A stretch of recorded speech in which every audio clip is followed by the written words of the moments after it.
Ang isang sikreto na gusto kong iwanan sa inyo, natutuhan ko ito for many, many years. Si Satanas, maghihintay ng tiyempo yan para kasirain.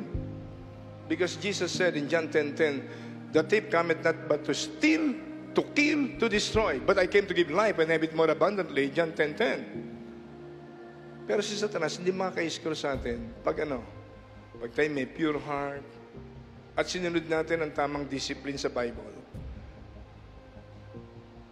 Si Saint Paul, dating makasalanan, binago ng Panginoon, pinagkatiwala sa kanya ng Diyos ang napakaraming epistles mula sa Epistle of Romans hanggang doon sa Book of Hebrews, sabi ng mga Bible scholars.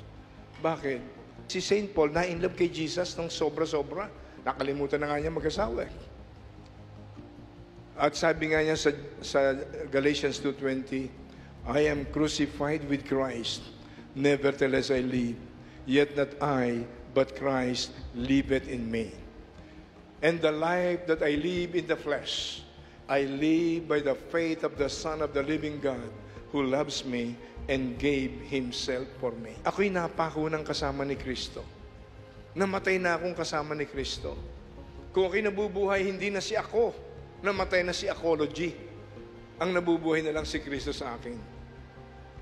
At kung patay na si Apology, kahit kuruting ka, hindi ka nakakaramdam. Ang patay, hindi nakakaramdam eh. I'm crucified with Christ. Yan ang susi. Mamatay tayo sa sarili natin para si Jesus lang ang mabuhay.